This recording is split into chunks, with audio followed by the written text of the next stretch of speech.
My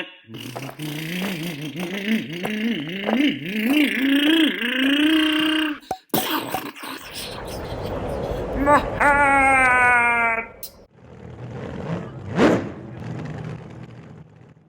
This vehicle started its life as a Stampede kit, four-wheel drive, so it's zeroed out.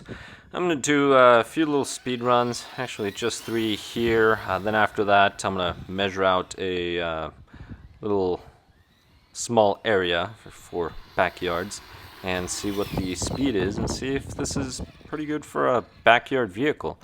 Now the speed here is 27 kilometers per hour. That's the first recording. I'm going to push it out just a little more.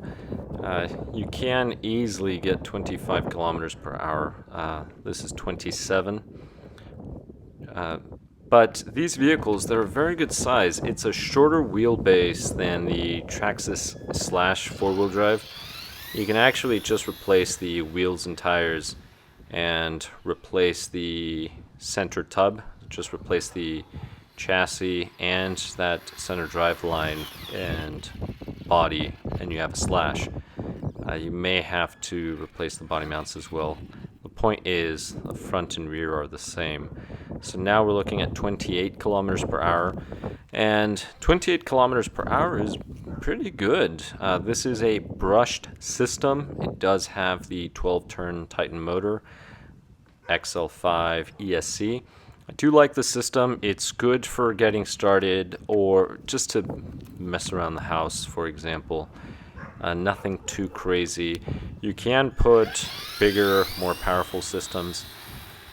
It just depends on your purpose. To be honest, this is fast enough. I think it's not really something to do speed runs with, although it is fun to push the limits of these things. But here we go. So again, we're looking at 28 kilometers per hour. Now let's go measure the area. So here I'm just going to pace it out with my measuring wheel. Now this is in feet. I cannot find one in meters, but it's not that difficult to convert. So this is about 30 feet, a little over. So we're going to say about 10 meters.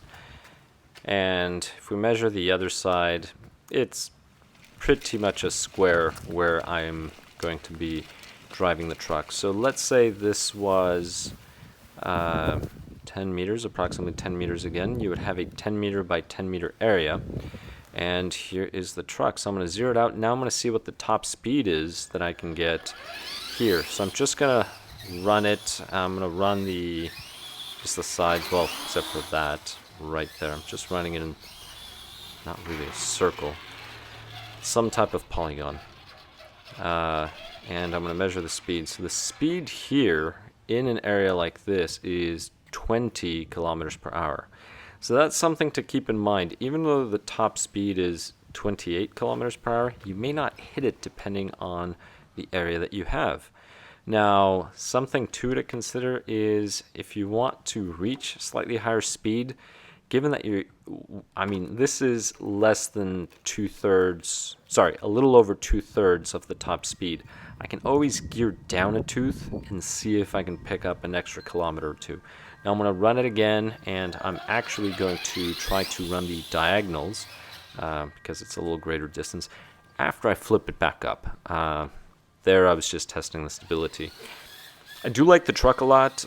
Just out of the kit, the front shocks are too light. The oil is way too light.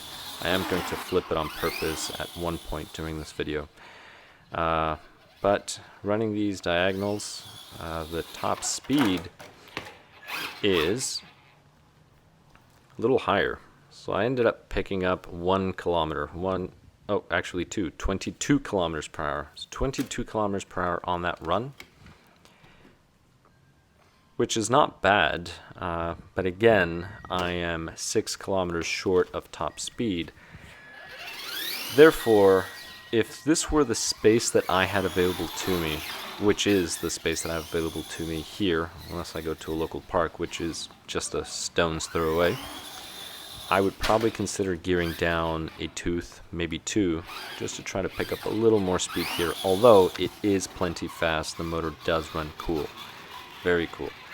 Now on this run here, just so you can see. This is 23 kilometers per hour.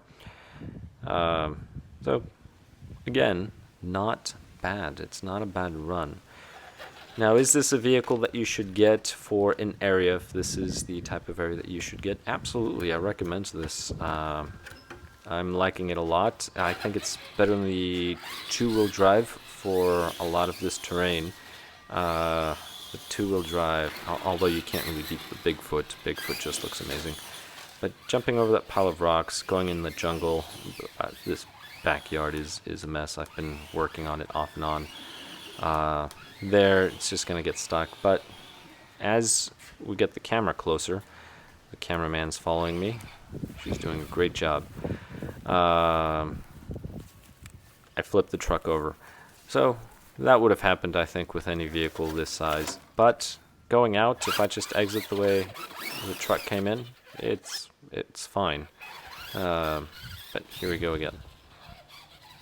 Now, I am going to flip the vehicle over, and then I'm going to try to see if it can self-righten. Not in here, though. It's not going to self-righten in here. And see if it's possible. To be honest, I can tell you right now, don't do it. It's too much stress on the drivetrain. So don't try this. You run the risk of breaking something. But here's the truck, so all you do is just go forward and reverse, and the reality is it does not have enough power. The tires do not have enough speed to create enough momentum to actually flip the vehicle over. But this is a vehicle that I would suggest. It is fun, fast enough. Please comment below, subscribe if you have not, and I will catch you on the next one. What? Oh, my hair! My tongue! My rod!